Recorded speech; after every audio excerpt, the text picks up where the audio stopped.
Dan antara PR-nya sangat-sangat berat sekali ini karena melibatkan banyak kontraktor-kontraktor kecil yang selama ini tertunda pembayarannya. Ini malah bukan cuma tertunda, penuh ketidakjelasan kapan dibayarnya. Keliru itu melihat bahwa Jokowi membanggakan infrastruktur itu berkontribusi pada ekonomi, enggak. Itu untuk politik. Dan ketika kemudian pemerintahan Jokowi selesai, harusnya kan saatnya mengembalikan utang. Saatnya BUMN ini recovery nih. Setelah habis-habisan berutang mencari duit kesana kemari untuk menyelesaikan proyek-proyek infrastruktur. Lalu kemudian dia saatnya mengembalikan utang. Tetapi ternyata saat pengembalian utang, ya pemerintahan Prabowo bergeser dari infrastruktur ke program-program sosial. Jadi tekanannya masih berlanjut. Jadi ya teman-teman yang mitra bisnisnya Waskita Karya, teman-teman kontraktor lokal, Gabensi, segala macam, kudu sama. Badai masih belum akan berlalu ini kan. BUMN karya ini masih, mereka ini berjuang menyelamatkan diri sendiri gitu ya. Kalau pendekatan rencana merger dan antara itu apakah akan menyelesaikan masalah ini?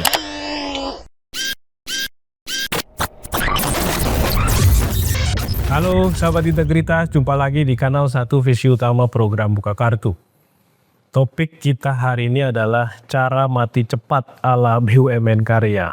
Kenapa kita bicara soal BUMN karya? Karena hari ini mereka yang sedang ngap-ngapan, ya. Ngap-ngapan karena di hadapan mereka ada beberapa kewajiban yang harus segera dibayarkan. Kalau menurut catatan yang ada ya, ini total dari 4 BUMN karya, ada Waskita Karya, ada Wijaya Karya, ada PT PP, dan Adikarya, itu total kewajibannya di 2025 mencapai 184,14 triliun. Tapi nanti kita coba cek lagi apakah senilai itu atau tidak. Nah, mengapa utang mereka atau kewajiban mereka kemudian menjadi sangat tinggi? Kenapa mereka kemudian juga mengalami kerugian yang sangat besar? Kita akan membahasnya soal ini dengan narasumber kita, yaitu Mas Danang Widoyoko PhD. Mas Danang ini adalah Sekjen dari Transparansi Internasional Indonesia. Nah, sahabat integritas tentu ingat beberapa minggu lalu Pak Jokowi datang di acara Bloomberg New Economy Forum ya di Singapura. Di sana Pak Jokowi membanggakan pembangunan infrastruktur ya seperti pelabuhan, jalan, bandara, kemudian juga pembangkit listrik dan lain-lain yang sebenarnya ini juga yang hari ini membuat BUMN karya ini terkapar gitu ya. Rencana merger mereka yang akan diinisiasi dan antara juga sepertinya akan mundur di tahun 2026. Nah, untuk membahas soal itu langsung saja kita berdiskusi dengan Mas Danang.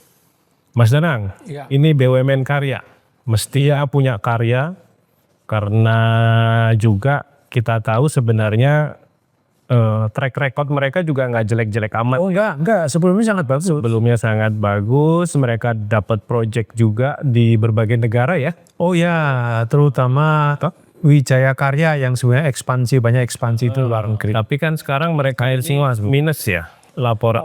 Sebagian besar minus. Jadi bagaimana, mengapa akhirnya mereka terseok-seok? Saatnya cuci piring. Ini saatnya cuci piring setelah pesta usai. Pestanya itu merayakan meningkatnya popularitas Presiden Jokowi gitu ya, sehingga kemudian terpilih dalam Pilpres 2019 untuk periode kedua. Sebenarnya periode pertama juga dia di Jakarta juga menggunakan pembangunan infrastruktur untuk meningkatkan popularitasnya, dan Pilpres 2024 ketika mengantarkan anaknya yang menjadi Wakil Presiden Prabowo Subianto. Jadi sebetulnya infrastruktur itu adalah salah satu instrumen bagi politisi untuk mendongkrak popularitas. Gitu. Karena kelihatan ya. Kelihatan, visible, kelihatan dan langsung dirasakan dampaknya oleh masyarakat. Ambil contoh begini, perubahan yang paling terlihat itu misalnya meningkatnya turisme di Jawa Tengah, terutama Semarang ya. Daerah-daerah sekitar Semarang tuh Salatiga, Magelang dan Yogyakarta. Karena tol. Karena jalan tol Jawa, gitu ya. Jalan tol Jawa itu mendongkrak mobilitas gitu, mobilitas populasi terutama ke Jawa Tengah. Jadi kan sangat cepat sekali ya, tidak relatif lebih cepat sehingga kemudian meningkatkan kunjungan wisatawan di berbagai kota itu. Di samping kemudian ya di Semarang misalnya di kota tuanya direnovasi.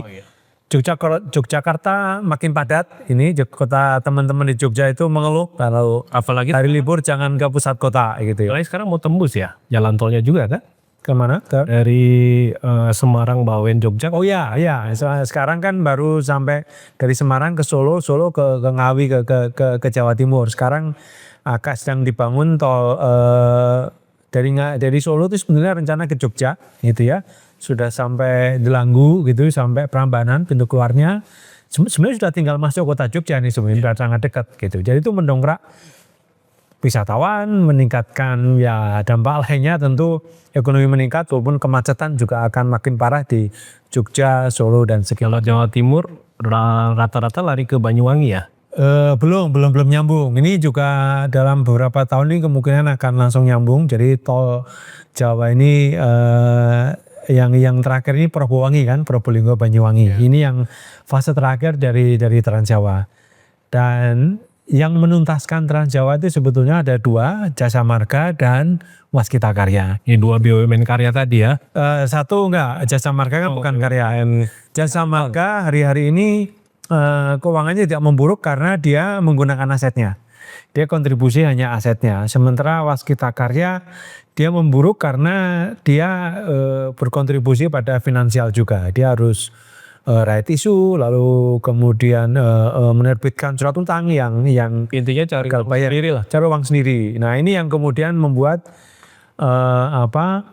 BUMN karya itu megap-megap karena sebetulnya mereka sebenarnya telah bergeser dari core bisnisnya. Core bisnis mereka itu sebetulnya adalah konstruksi. Konstruksi itu ibaratnya tukang. Ya. Skill mereka, keterampilan mereka, pengalaman mereka itu membangun jalan, membangun gedung, jembatan gitu.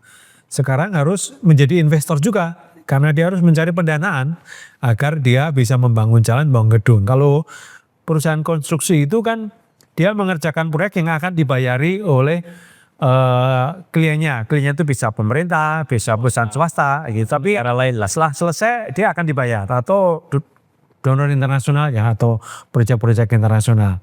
Nah, jadi dia tidak berpikir bagaimana kemudian ini mendatangkan revenue berikutnya. Karena ini dua skill yang berbeda ya. Dua skill berbeda, dua core bisnis yang berbeda dan membutuhkan pengetahuan, pengalaman, jaringan, keterampilan yang berbeda. Dan sayangnya itu tidak.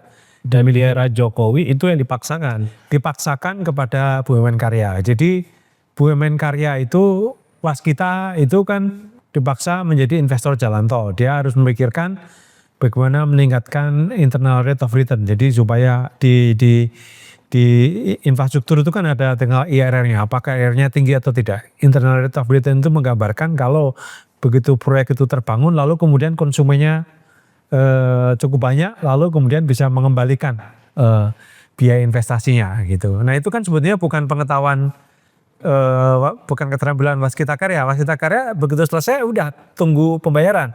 Selesai garap lagi selesai berikutnya gitu. Ya cari duitnya di situlah ya. Dari situ gitu ya. Sehingga kemudian ini membuat itu tertekan. Apalagi kemudian setelah jalan tol Jawa selesai terutama fase dari Batang Semarang dan Pekalongan Batang selesai menyambung itu langsung COVID gitu kan. Itu yang membuat semakin tertekan ini ya. Nah sebetulnya yang membuat ini jadi masalah kan karena memang cara pemerintah terutama Presiden Jokowi cara pandangnya itu sangat sempit. Melihat bahwa infrastruktur itu penting betul. Beberapa rekomendasi lembaga internasional itu kan menyebutkan bahwa Indonesia itu underinvestasi, itu betul. Underinvestment dalam infrastruktur itu sangat betul. Dan bahkan sebetulnya alokasi pembangunan infrastruktur itu masih di bawah rata-rata banyak negara-negara lain sebetulnya. Itu semua betul. Tetapi ada satu faktor yang sebetulnya luput dilihat atau tidak dilihat sama sekali oleh Presiden Jokowi, yaitu pentingnya kepastian hukum. Kalau kita merujuk pada terutama teman-teman ekonomi ya, salah satu pandangan penting dalam ekonomi terutama teori kelembagaan baru itu kan melihat pentingnya institusi. Institusi itu dalam arti luas itu bukan organisasi tapi meliputi hukum, norma gitu ya. praktek dan kebiasaan. Nah, dalam pembangunan infrastruktur mestinya kalau institusinya kuat, kalau kepastian hukumnya kuat, itu yang investasi akan banyak. Swasta termasuk. Swasta akan banyak. Dan itu tidak tampak di Indonesia gitu. Nah, yang saya bandingkan misalnya seperti ini. Tapi Pak Jokowi kan waktu di pidatonya membangga-banggakan bahwa akan ada investor masuk dari berbagai negara. Oh iya betul. Misalnya yang proyek IKN lah.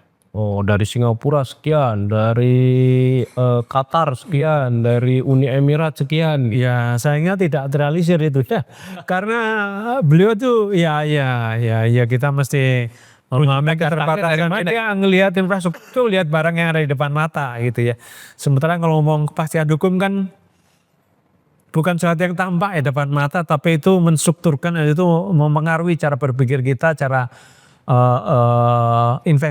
investor untuk menaruh uangnya melakukan investasi. Terutama karena ini jangka panjang ya. Jangka panjang. Ambil contoh begini.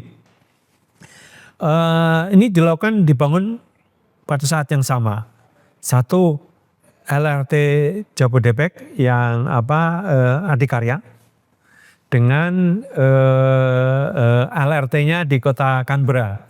Karena tahun 2019 saya masih di SCT di Canberra, saya menyaksikan sendiri walaupun belum tuntas ya pembangunan light rail ya, LRT-nya gitu ya.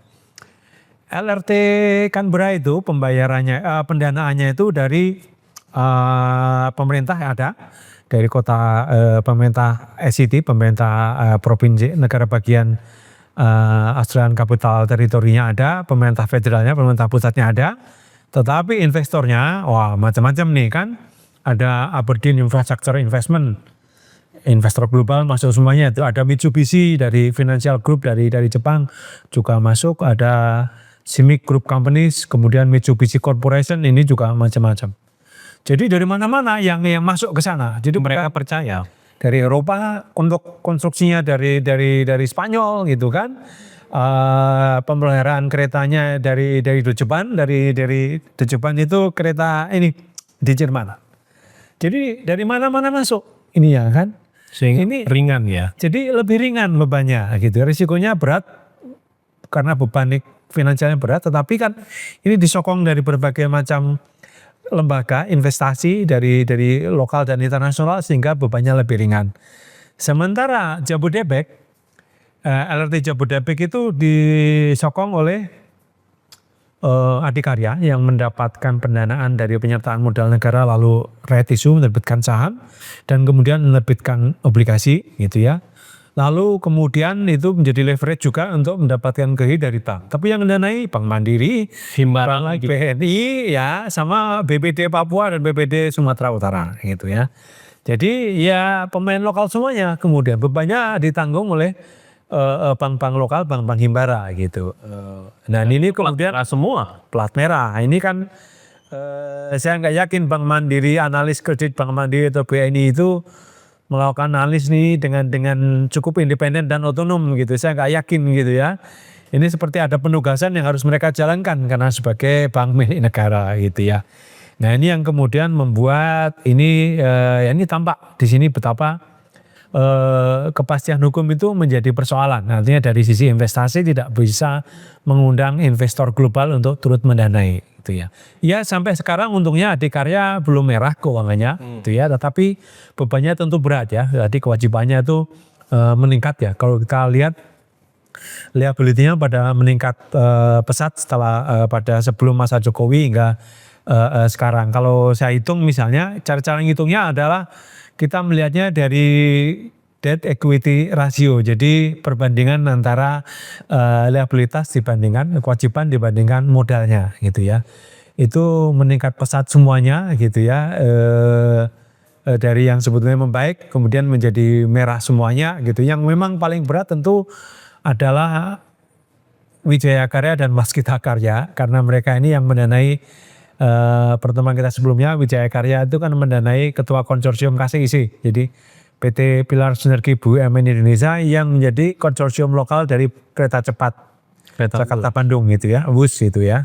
Waskita Karya tadi mendanai tol Jawa, ini yang kemudian membuat bebannya meningkat, debt to equity ratio-nya itu meningkat. Dan ini yang kemudian membebani BUMN karya kita. Dampak berikutnya adalah ini kalau kemudian ada beban keuangan yang cukup berat, beban kewajiban yang harus dibayar, tentu kemudian perusahaan-perusahaan karya itu akan melakukan efisiensi. Salah satu bentuk efisiensi adalah penundaan pembayaran kepada pihak ketiga, terutama kontraktor yang mitra kerja mereka. Makanya kita lihat banyak keluhan tuh waskita karya gitu ya, belum dibayar. Ini yang kemudian membuat Danantara PR-nya sangat besar, sangat berat sekali. Ini karena melibatkan banyak kontraktor kecil yang selama ini tertunda pembayarannya. Ini malah bukan cuma tertunda, penuh ketidakjelasan kapan dibayarnya. Itu kan menunggu penyelesaian keuangan oleh waskita karya gitu. Belum lagi kemudian yang memegang obligasi ini, kapan dibayarkan obligasinya, suatu utang itu. Ini kan juga menunggu sebetulnya penyelesaian kewajiban waskita karya oleh Danantara. Demikian juga Wijaya Karya juga akan sama. Dan di bank pemerintah yang memberikan kredit, mereka juga terancam macet tuh kredit. Nanti kita bahas di pembahasan tentang bank Himbara. Kita semua menduga ini jangan-jangan ada tekanan buat Bank Himbara karena sebetulnya para peminjam kreditur besarnya ini bermasalah secara finansial. Barangkali menunggu proyek di 2025 misalnya sampai nanti 2026, kita tahu pemerintah hari ini juga akan memangkas belanja infrastruktur. Jadi penerimaan mereka akan tertekan, akan berkurang. Karena apa? Karena selama ini perusahaan karya itu kan hidupnya dari infrastruktur. Dulu ya ketika saya mulai memelototi banyak perusahaan karya, ini kan bagian dari sebetulnya disertasi saya dulu itu ya. Saya nulis melototi sebenarnya keuangan perusahaan karya ini. Oke, ini meningkat utangnya. Tetapi kemudian saya cuma positive thinking, yuk bikin IKN. Bikin IKN kayaknya untuk membayari utang ini kan. Jadi kalau ada gelontoran di IKN, kontraktornya ini BUMN karya, berarti ini semacam rolling ini kan, menutupi ya kayak tutup lubang sih, tetapi kan ada yang dipakai untuk menutup gitu. Yang untuk menutup proyek IKN.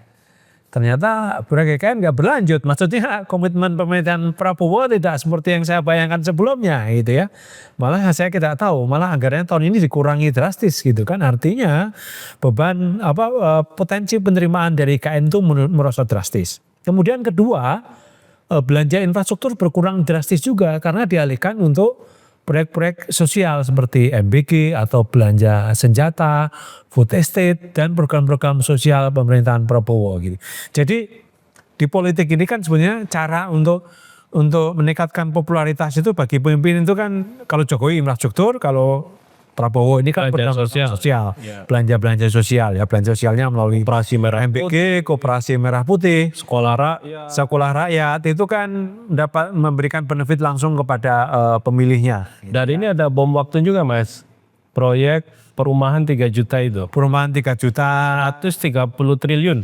Ya itu kan untuk ini ya, alokasi anggarannya. Saya belum tahu persis, kita nanti bahas secara khusus nih soal perumahan karena ini bisa sangat sektoral. Karena saya menduga kalau melihat, saya cuma mencermati melihat Pak Menteri ini, Ara Sirait ini kan bukan cuma datang ke Perumnas, tetapi juga datang ke banyak pengembang.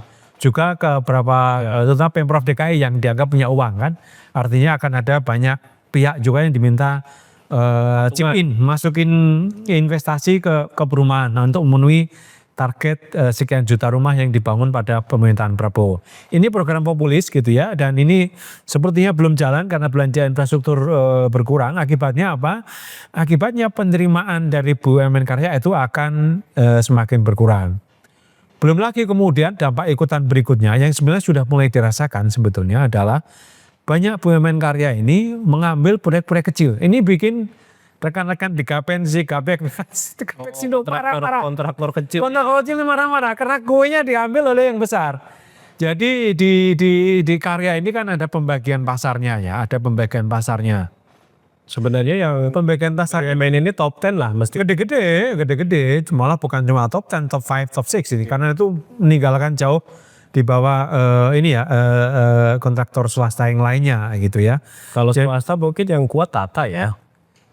Nanti saya ceritakan. Karena aku ada perbedaan pasar juga, Jadi yang pertama, yang ini pasar publik. Jadi konstruksi di Indonesia ini unik karena terbagi antara publik dan swasta. Jadi pertama yang publik. Di belanja publik, BUMN karya ini sebetulnya aturannya berapa, bahkan ada surat edaran dari Kementerian BUMN sejak masa Pak Dahlan Iskan itu membatasi BUMN karya untuk hanya bidding mengambil proyek 50 miliar ke atas. Ini artinya proyek kategori besar. Ya. Sementara kategori M dan K, menengah dan kecil itu untuk BUMN perusahaan-perusahahaan konstruksi menengah dan kecil. Jadi menengah itu 10 sampai 50 miliar, kecil itu 700 sampai 10 miliar, kira-kira seperti itu. Saya lupa lah ya. Main swasta lah. Pemain swasta dan pemain lokal. Tetapi karena tekanan utang BUMN karya yang harusnya makan di cuma 50, yang kecil pun ikut dimakan gitu ya. Tentu dengan berbagai cara ya, dia punya partner segala macam untuk bidding proyek-proyek di Pemda segala macam. Ini yang membuat kemudian membuat banyak rekan-rekan kontraktor swasta itu marah-marah. Karena dan memang disuarakannya oleh Gapensi, oleh asosiasinya ya, Gapeksindo, Gapeknas gitu ya, karena pasar mereka semakin digerus oleh perusahaan-perusahaan besar ini, BUMN karya ini. Itu sektor publik. Nah di Indonesia ini sektor konstruksinya terbagi dua. Yang kedua adalah sektor privat. Sektor privat itu yang konsumennya swasta gitu, bangun misalnya apartemen, bangun hotel, mall itu sektor swasta. Di sini ada berapa yang besar. Yang besar itu sebetulnya ada Jaya Konstruksi Manggala Pratama, Jekon itu anaknya Jaya. Jaya itu 40% DKI, 60% itu link dengan Ciputra, dengan Ciputra. Di bawahnya itu ada Total Bangun Persada.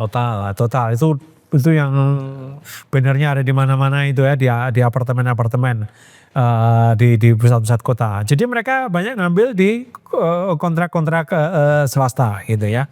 Atau kemudian ada Total Indo Eka Persada, ada berbagai macam, ada Tata segala macam. Jadi mereka mengambil, mainly mereka hanya mengambil dari swasta. Ada juga sih mereka mengambil sektor publik, tapi sebenarnya B2B lah ya. B2B.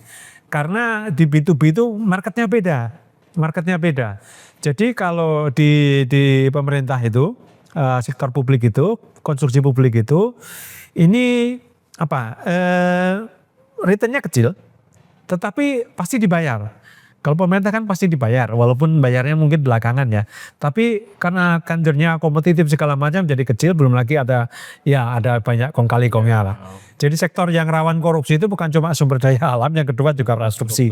Jadi returnnya kecil. Terlalu banyak sajennya.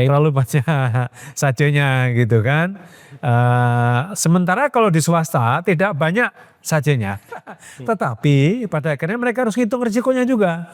Kalau pemilik proyeknya ini prospek ekonominya tidak begitu bagus, bangun mall kira-kira bakal sepi, bangun apartemen kemudian gak laku, ya tersendat-sendat juga pembayarannya gitu. Jadi ketika main di pasar privat, mereka harus menghitung juga marketnya nanti seperti apa gitu. Jadi ini butuh kalkulasi skill yang berbeda gitu. Kenapa juga banyak pembangunan apartemen yang mangkrak ya? Ya mangkrak, pembayarannya tertunda gitu ya. Nah ini yang kemudian membuat sektor konstruksi ini kalau di publik ini didominasi sebetulnya oleh BUMN karya tadi. Jadi mereka ini pemain besarnya gitu ya. Sementara kalau di swasta itu ada Jekon ini di publik juga sih, karena dia di Jakarta ini ibaratnya milik dia gitu ya.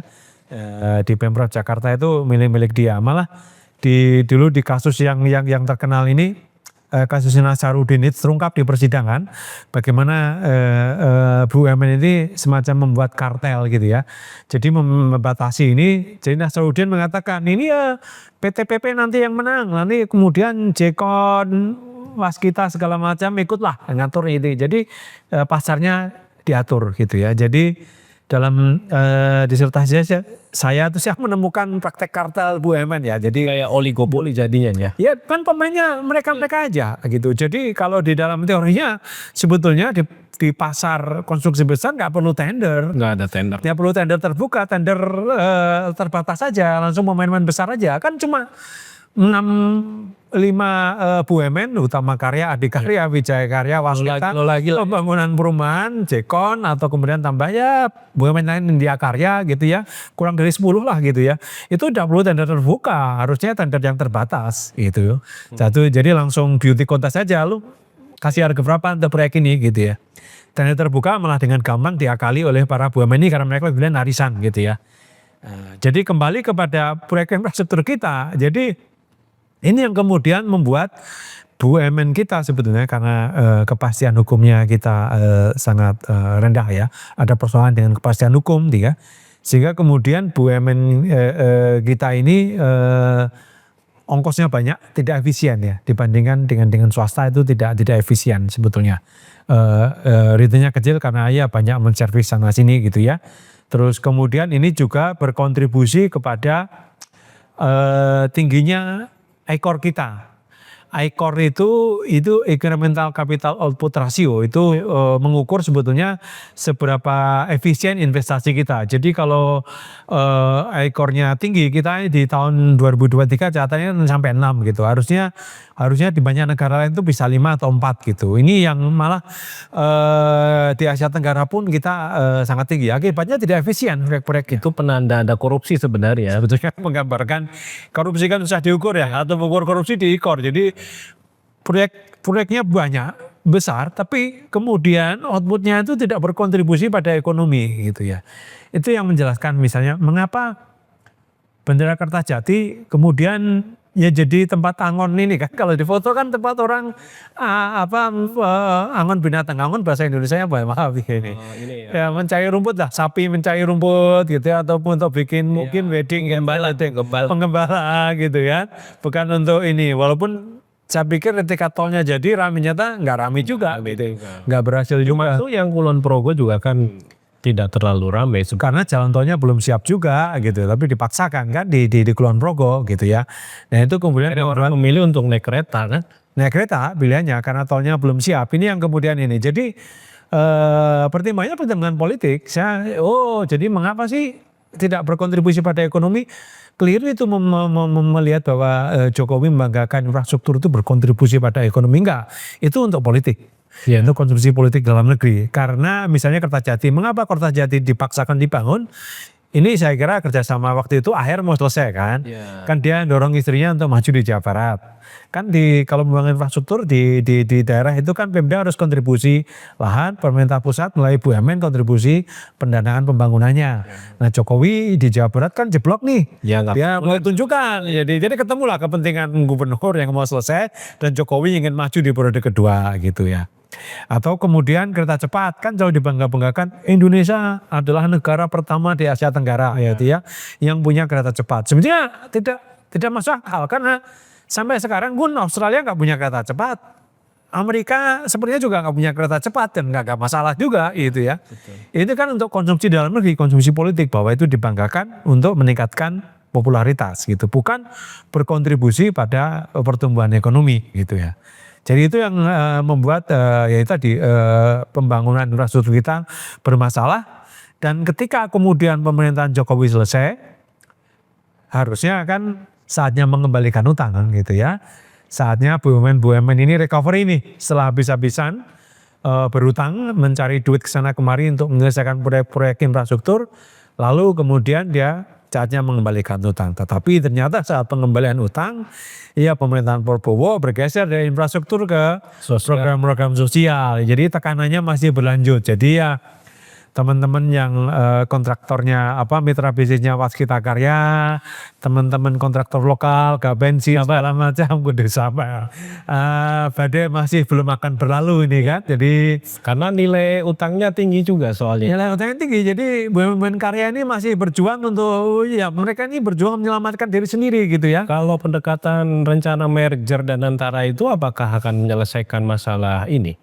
Ya, sebetulnya kan ada saya cek misalnya di podcast kita kan ada pertanyaan. Ini kan ini selesaikannya nanti lewat holding gitu kan, lewat holding kan holding yang menyelesaikan. Holdingnya siapa sih? Holdingnya BUMN juga kan. Jadi rencana awalnya sebetulnya untuk menyelesaikan Waskita Karya ini belum Wijaya Karya, belum WUS ya. Waskita Karya kan sudah merah sejak tahun ya setelah Jokowi periode pertama udah mulai berat bebannya itu menyelesaikan. Jadi pada periode kedua Jokowi itu bebannya adalah dengan menjadikan anak perusahaan Hutama Karya. Nanti Hutama Karya yang akan menyelesaikannya dengan apa ya, tentu efisiensi ya. Kan mungkin direkturnya jadi satu, nggak ada posisi direktur, jadi internalnya renegosiasi ya ujung. dan renegosiasi utang juga, renegosiasi utang, penjadwalan, distribusi penjadwalan utang-utangnya dengan kontraktornya, dengan subkontraktornya, dengan mitra-mitra bisnisnya gitu ya. Atau kalau dalam konteks tol dijual tolnya. Ya, sebagian sebenarnya sudah mulai dijual sebagian, tapi kan tidak mudah juga menjual jalan tol. Sebagian yang beli itu kan Astra Infrastruktur ya, Astra Infrastruktur gitu. Astra Infra itu punya beberapa ruas jalan tol yang dulu dibangun oleh Waskita Karya gitu. Nah, ya, tetapi itu kan juga belum menyelesaikan, sampai sekarang kan belum selesai utangnya gitu ya. Nah, problem berikutnya adalah jadi betul ini ada diselesaikan oleh holdingnya itu adalah BUMN juga, dan kemudian pasti akan disuntik juga oleh Danantar menyelesaikan itu. Apakah ini juga karena dengan dengan konsep penugasan dari presiden ya, akhirnya terjadi juga masalah di mana mereka sebagai pencari uang ataupun yang menyusun rencana anggaran itu juga tidak cukup presisi dalam menghitung berapa kebutuhannya gitu. Oh iya, cenderungnya malah cenderung ini mahal sekali gitu. Nah, persoalannya keratan tender penugasan itu. Jadi saya cek kan apakah program strategis nasional itu melalui penugasan semuanya? Enggak, sebagian tender, sebagian dengan KPPU, kerjasama pemerintah dan badan usaha, pakai competitive bidding juga, sebagian pakai penunjukan langsung. Nah, ini masalahnya dengan penunjukan langsung ini sekarang yang kita rasakan kan. Pertama ya, mereka tidak punya skill, tidak punya keterampilan, tidak punya pengalaman, disuruh seperti Waskita Karya ngurus jalan tol gitu kan, dan akhirnya babak belur gitu ya.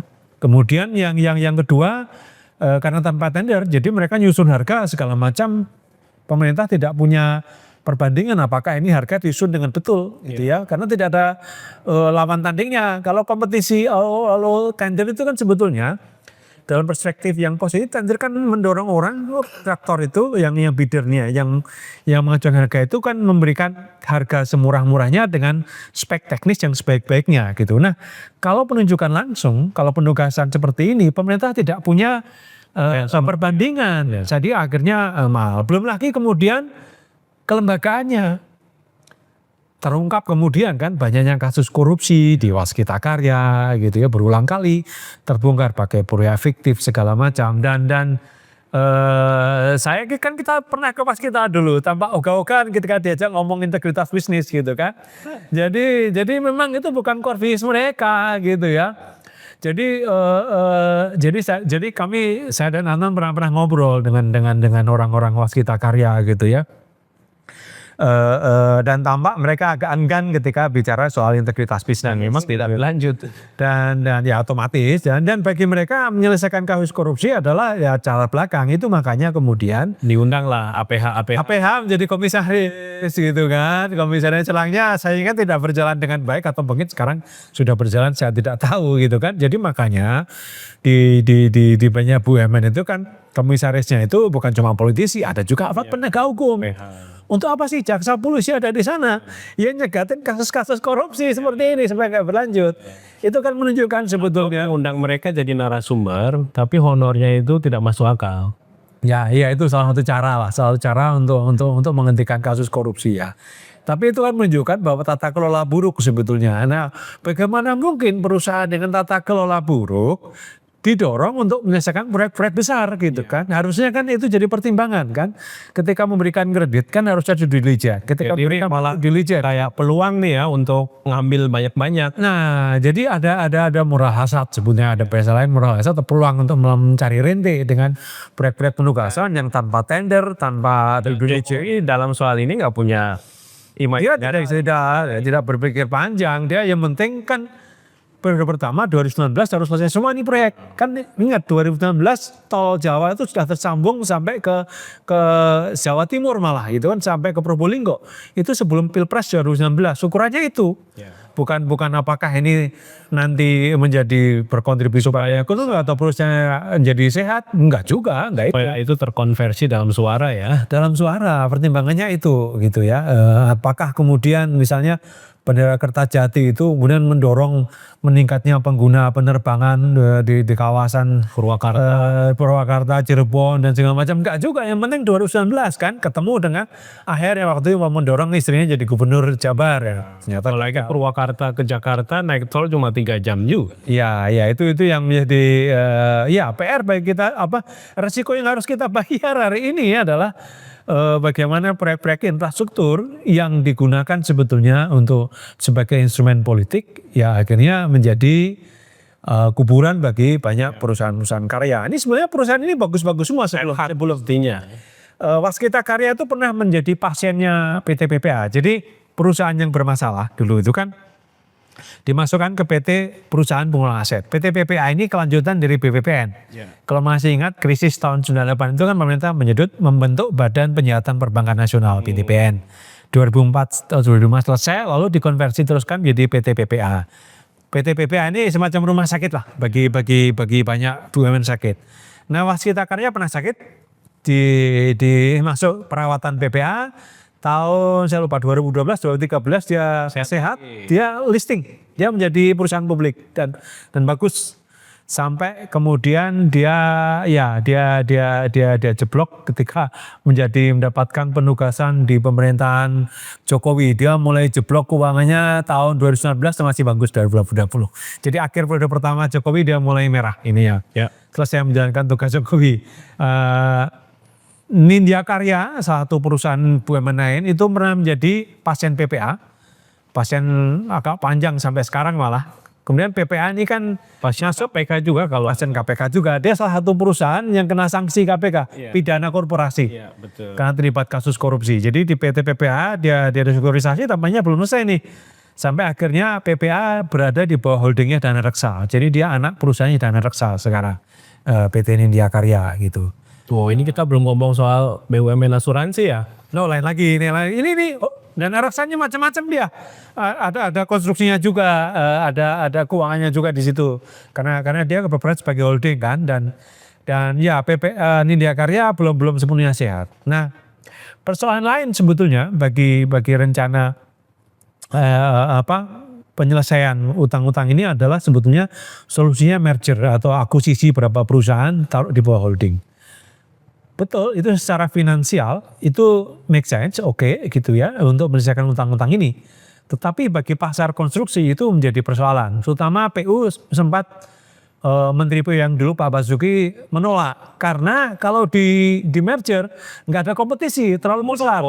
Monopoli, kecuali pasar kita dibuka untuk internasional. Nah, masalahnya kan ya pasar besar itu secara tertulis memang terbuka untuk internasional, tapi faktanya sangat sulit mereka berkompetisi dengan banyak perusahaan-perusahaan BUMN kita. Ada kebijakan tetap pro terhadap bumi putri. Ya karena ada berbagai perlindungan terhadap itu, kecuali mereka bawa uangnya sendiri sebagai investornya. Seperti misalnya MRT Jakarta itu kan Jepang itu misalnya beberapa perusahaan mereka kerjasama dengan Wijaya Karya, dengan Adikarya, Utama dan lain-lain. Sebenarnya malah lebih bagus ya pendekatan MRT itu ya. MRT karena ini tidak membebani Pemda DKI kan akhirnya.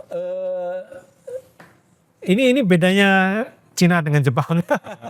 Karena planningnya kan lama, seperti planningnya MRT itu lama. Itu kita bahas dengan tema terpisah itu. Iya itu KPPU, itu tema KPPU Sertika Jepang pemerintah badan usaha gitu. Jadi ini problem kerjasama pemerintah badan usaha KPPU atau PPP ini, Public Private Partnership itu, karena kepastian hukum nggak ada, institusi lemah, PPP-nya nggak jalan. Ya. Jadi investasi kesulitan masuk ke sini. Kerangka hukumnya tidak begitu jelas, kecuali mereka bawa uang. Karena mereka bawa uang, mereka bisa mendikte kerangka regulasinya. Itu karena mereka investornya. Sudah membanggakan itu ada OSS segala itu kan. Iya, itu kan hanya untuk ini aja ya. Investasi kalau saya nggak tahu persis, kalau proyek mah tidak jalan ininya, tidak bisa berjalan ininya. Jadi ini lagi-lagi balik kepada kelembagaan yang lemah tadi, yang saya bilang di awal tadi, bahwa kerangka hukum yang lemah, kepastian hukum yang minim, yang bermasalah, itu membuat investasi tidak berjalan. Sayangnya Pak Jokowi nggak paham soal ini. Dia pahamnya itu ya ada jalannya terbangun, ada gedungnya terbangun. Nanti dia yang akan meresmikan. Dia akan meresmikan gitu. Jadi kalau hukum dia tidak berikan insentif bagi dia untuk membangun. Itulah insentif politiknya. Bisa khawatirnya hukum hanya dipahami untuk merepresi oposisi, menekan ini ya. Jadi menekan lawan-lawan politik, itu yang dipahami. Oke Mas Danang, ini sudah panjang lebar kita bahas soal BUMN karya ya. Dan kita tahu akhirnya bahwa sahabat integritas, ya program infrastruktur yang sangat diglorifikasi ya. Bahkan sampai kemarin saat Jokowi ada di forum Singapura ya, terus membanggakan, padahal kita tahu bahwa BUMN karya yang dulu ditugaskan untuk membangun semua itu sekarang kondisinya sekarat ya, berdarah-darah, dan belum ada jalan keluar bagaimana membuat mereka sehat kembali. Nah, infrastruktur yang dibanggakan itu sebenarnya lebih banyak sebagai ya alat politik, alih-alih untuk membangun ekonomi Indonesia. Kita akan membahas lagi tema lain seputar BUMN dengan Mas Danang juga di tema-tema berikutnya. Sampai jumpa.